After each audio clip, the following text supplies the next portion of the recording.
Hello students, welcome to Aakash. I am Umesh Oyla, your career counselling expert from आकाश।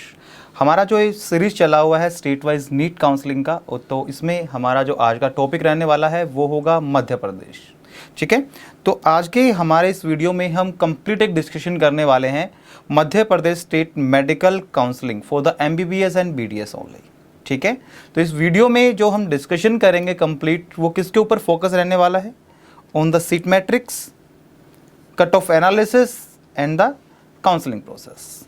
तो official website जैसा कि आप screen के ऊपर आपके विजिबल है mponline.gov.in। अगर आपको MP स्टेट के काउंसलिंग में पार्टिसिपेट करना है तो आपको अपना रजिस्ट्रेशन जो है वो इस वेबसाइट के ऊपर कंप्लीट करना होगा। एंड फर्दर नोटिफिकेशन एंड कुछ भी जो मैसेजेस या जो कम्युनिकेशन उस अथॉरिटी के एंड से किए जाएंगे वो इसी वेबसाइट के थ्रू होंगे। ठीक है, तो चलिए सबसे पहले हम डिस्कशन स्टार्ट करते हैं हमारा मध्य प्रदेश की MBBS सीट मैट्रिक्स के साथ। मैप आपकी स्क्रीन के ऊपर आपको विजिबल है, आप चाहें तो स्क्रीनशॉट ले सकते हैं। सीट मैट्रिक्स अगर हम बात करें तो total colleges 31 with seats 5200, in which total government colleges are 18 with a seat capacity of 2700 and 13 are the private medical college with a seat capacity of 2500। Okay, now देखिए अभी आपके स्क्रीन के ऊपर एक लिस्ट आपको विजिबल है for the government medical college. Means MP में जितनी भी MBBS के रिगार्डिंग जो गवर्नमेंट कॉलेजेस हैं वो सब यहाँ पे आपको मेंशन होंगे। कॉलेज का नाम आपको देखने को मिलेगा, कॉलेज का टाइप आपको देखने को मिलेगा, बट वो तो हम पहले आपको बता चुके हैं कि गवर्नमेंट मेडिकल कॉलेज तो सभी गवर्नमेंट मेडिकल कॉलेज हैं। और इसके सामने आपको देखने को मिलेगा कि इस कॉलेज के अंदर MBBS UG के लिए कितनी सीट्स अवेलेबल है। ओके गाइस, एक स्क्रीनशॉट आप इसका ले लीजिए ताकि फ्यूचर के लिए आपके पास एक डेटा हो कि कौन से कॉलेज में और कितनी सीट्स अवेलेबल हैं। ये एक दूसरा लिस्ट है गवर्नमेंट मेडिकल कॉलेज का ही। ये देखिए, ये है MP के प्राइवेट मेडिकल कॉलेज का लिस्ट कि MP में MBBS के रिगार्डिंग कितने प्राइवेट मेडिकल कॉलेजेस हैं। इसमें प्राइवेट मेडिकल कॉलेज और डीम्ड यूनिवर्सिटीज दोनों का कॉम्बिनेशन आपको देखने को मिल जाएगा। क्लियर है, सीट्स भी यहाँ पे गिवन है, तो इसका भी स्क्रीनशॉट आप ले लीजिएगा। नाउ अगर हम बात करें MP के BDS सीट मैट्रिक्स की कि MP में डेंटल जो कॉलेजेस हैं उनका सीट मैट्रिक्स क्या है, कि कितने कॉलेजेस हैं, कितने उनमें से प्राइवेट हैं, कितने गवर्नमेंट हैं, एंड उनका नंबर ऑफ सीट्स क्या रहता है। मैप आपकी स्क्रीन पे है। हमारे पास यहाँ पे टोटल 14 कॉलेजेस हैं और अगर हम सीट की बात कर लें तो 1283। ठीक है, और इनमें से सिर्फ एक ही हमारे पास गवर्नमेंट डेंटल कॉलेज है और उसमें हमारे पास 63 सीट्स अवेलेबल हैं। बट हमारे पास यहाँ पे एक 13 प्राइवेट डेंटल कॉलेजेस अवेलेबल हैं और अगर हम सीट की बात करें तो इनमें हमें सीट मिलेंगी 1220। ठीक है, और यहाँ पे आपको स्क्रीन पे विजिबल होगा डेंटल कॉलेजेस का लिस्ट। जैसे कि आप देख पा रहे हैं, कॉलेज नेम, कॉलेज का type private and government, then private, और आगे सीट कैपेसिटी। ठीक है, और ये जो डेटा जो आपको विजिबल हो रहा है स्क्रीन पे, जो डेटा हमारे वीडियो में आपको शो हो रहा है फॉर द सीट मैट्रिक्स, इसका जो सोर्स है वो NMC 2024 है। ठीक है, तो जो डेटा आपको सीट मैट्रिक्स जो डेटा आपको विजिबल है ये एक ऑथेंटिक सोर्स है। ऐसा नहीं है कि हमने गूगल किया और आपके सामने लाके इसको रख दिया, ऐसा बिल्कुल नहीं है। ओके, नाउ सबसे क्रूशियल पॉइंट की अगर हम बात करें कि काउंसलिंग में सबसे क्रूशियल पॉइंट क्या होता है, देखिए काउंसलिंग में सबसे क्रूशियल पॉइंट होता है कॉलेज का चॉइस फिलिंग करना। ठीक है, और कॉलेज का चॉइस फिलिंग करना होता है आपको अपनी रैंक के अकॉर्डिंग। ठीक है, तो बट आपकी रैंक तो आपके पास है, कॉलेज का लिस्ट भी आपके पास है, बट एटलीस्ट आपको ये तो पता होना चाहिए ना कि लास्ट ईयर मीन्स कि 2024 में ट्रेंड्स क्या रहे थे। मीन्स कि 2024 में किस कैटेगरी के लिए कौन सा जो कट ऑफ है, मीन्स कि मैक्सिमम रेंज क्या रहा था उस कॉलेज में एडमिशन लेने के लिए। तो उसके लिए आपकी प्रॉब्लम का सोल्यूशन लेके हम आपके सामने हैं। Category wise and quota wise cut off आपको यहाँ पे देखने को मिलेगा, काफ़ी रिफाइन कट ऑफ है। ठीक है, देखिए जैसे अगर हम बात करें FFOBC means freedom fighter quota, जिस बच्चे के पास फ्रीडम फाइटर कोटा है और वो OBC कैटेगरी से बिलोंग करता है तो उसके लिए कट ऑफ 2024 में ये रहा था। बट और जिसके पास फ्रीडम फाइटर कोटा है और वो ओपन कैटेगरी से बिलोंग करता है तो उसके लिए कट ऑफ ये रहा था।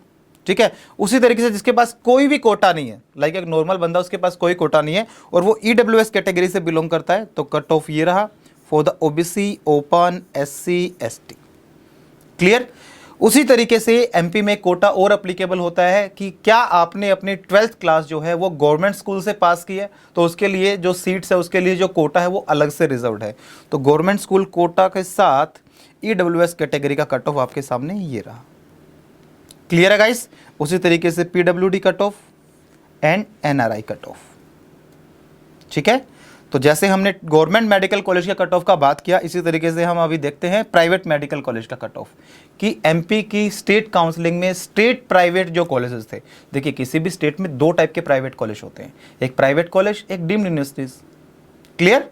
जो स्टेट प्राइवेट जो कॉलेज होते हैं उनकी काउंसलिंग कौन करता है? स्टेट करवाता है। और जो डीम्ड यूनिवर्सिटीज होते हैं उनकी काउंसलिंग कौन कंडक्ट करता है? एमसीसी करता है। तो एमसीसी की तो हम बात ही नहीं कर रहे हैं ना, अभी ऑल इंडिया की तो हम बात ही नहीं कर रहे हैं, हम सिर्फ स्टेट की बात कर रहे हैं। तो जितनी भी एमपी में स्टेट प्राइवेट मेडिकल कॉलेज हैं उनका कट ऑफ 2024 में ये रहा था।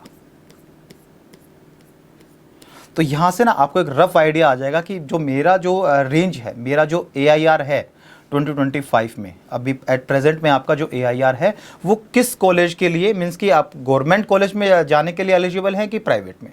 तो आपके पास ना एक डेटा अवेलेबल है, तो इनका स्क्रीनशॉट आप ले लीजिएगा साथ में।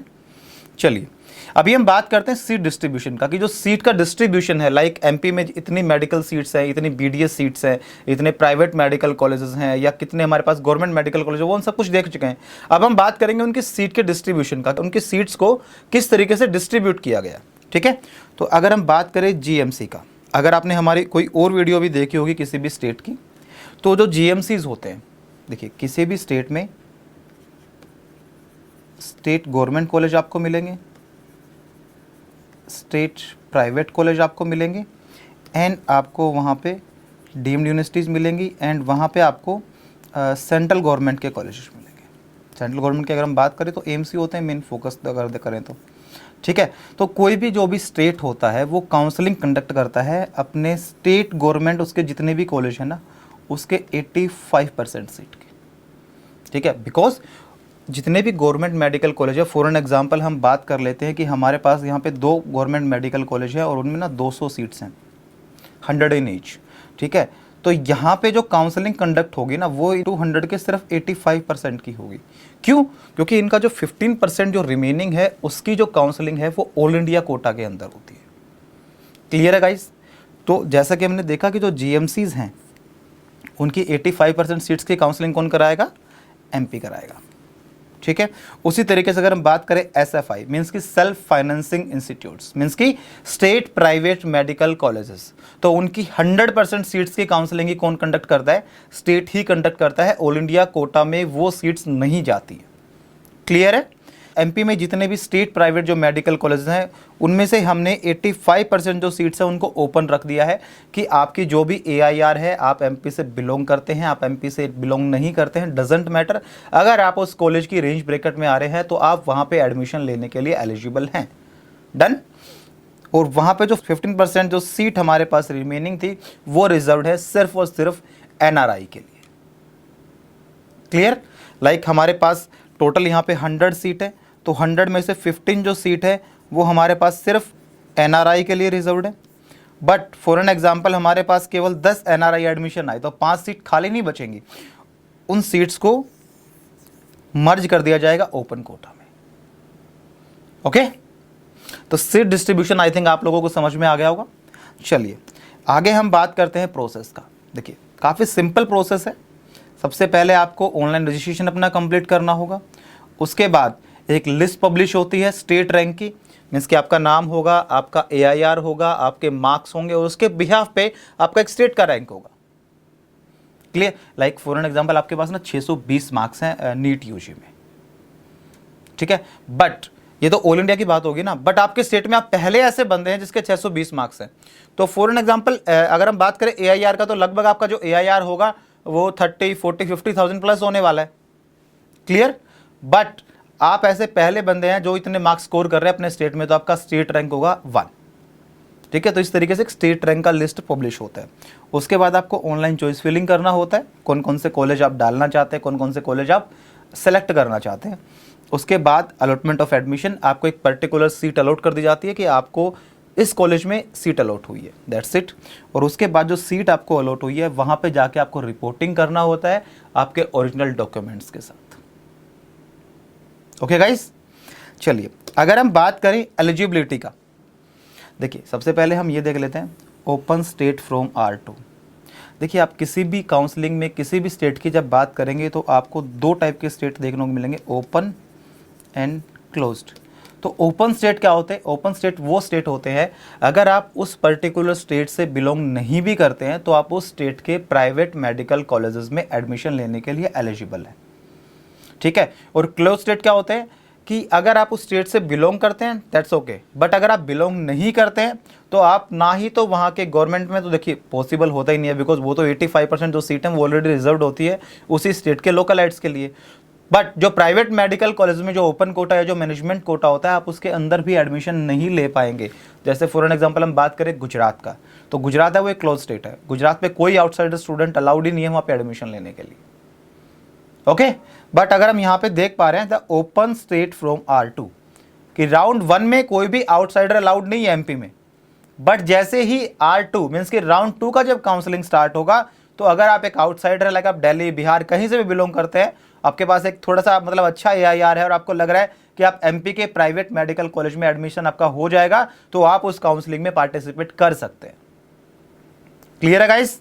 चलिए अभी हम बात करते हैं एलिजिबिलिटी का। जो 85% सीट्स को क्लेम करना चाहते हैं गवर्नमेंट, ठीक है, और साथ में प्राइवेट में भी जो आपके लिए रिजर्व्ड सीटें हैं, कुछ सीटें रिजर्व होती है ना स्टेट के लिए ही, मीन्स कि आप आपके स्टेट के अंदर जितनी भी सीटें हैं अगर आप उनको क्लेम करना चाहते हैं तो आपके पास एलिजिबिलिटी क्या होना चाहिए?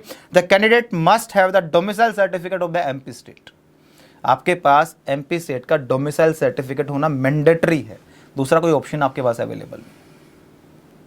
ओके, नाउ अभी हम थोड़ी देर पहले बात कर रहे थे कि जब आपका अलॉटमेंट डन हो जाएगा, आपको एक कॉलेज अलॉट हो जाएगा तो उसके बाद क्या करना पड़ेगा? आपको ना डॉक्यूमेंट सबमिट करने पड़ेंगे।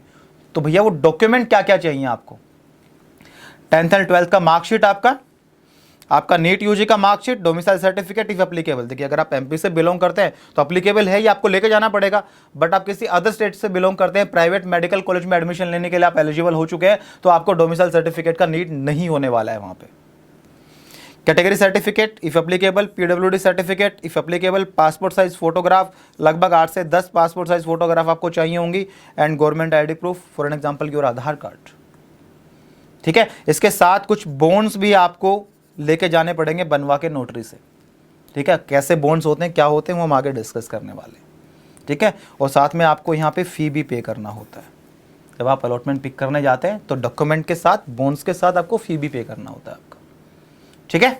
चलिए अगर हम बात करें स्कॉलरशिप की कि एमपी में जो स्टूडेंट्स एमबीबीएस में एडमिशन ले रहे हैं, अगर वो फाइनेंशियली रूप से मतलब थोड़ा सा कमजोर है और वो स्कॉलरशिप अवेल करना चाहते हैं तो उनके लिए क्या क्या ऑप्शन अवेलेबल है?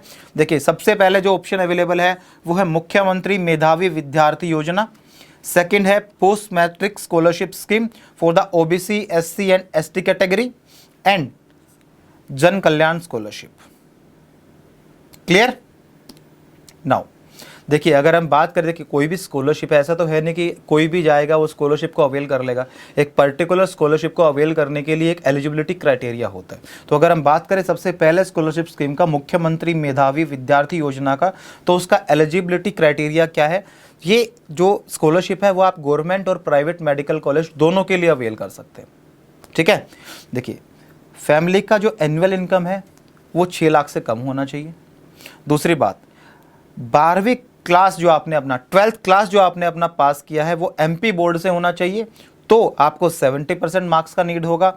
और अगर आपने अपना 12th सीबीएसई या आईसीएसई बोर्ड से कंप्लीट किया है तो आपका जो परसेंटेज है वो 85% होना चाहिए, तभी आप MMVY जो स्कॉलरशिप स्कीम है उसे आप अवेल कर पाएंगे। ओके, नाउ अगर हम बात करें पोस्ट मैट्रिक स्कॉलरशिप स्कीम का, तो देखिए यहाँ पे एक लिमिटेशन है for the OBC, SC and ST category only, means कि जनरल ईडब्ल्यूएस यहाँ पे एप्लीकेबल नहीं होंगे।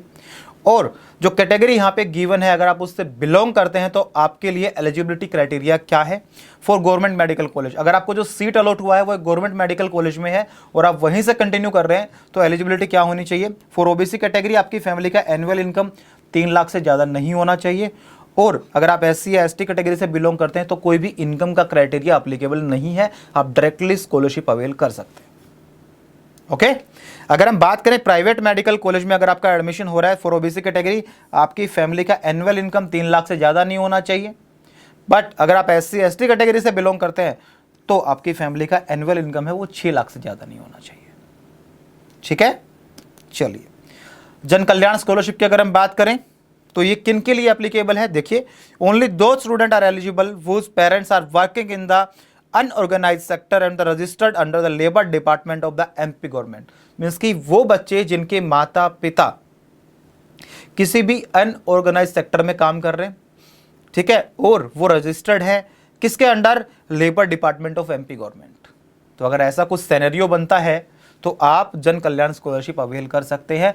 ठीक है, चलिए अब हम बात करते हैं बॉन्ड पॉलिसीज का। देखिए MP में बॉन्ड पॉलिसीज अप्लीकेबल हैं।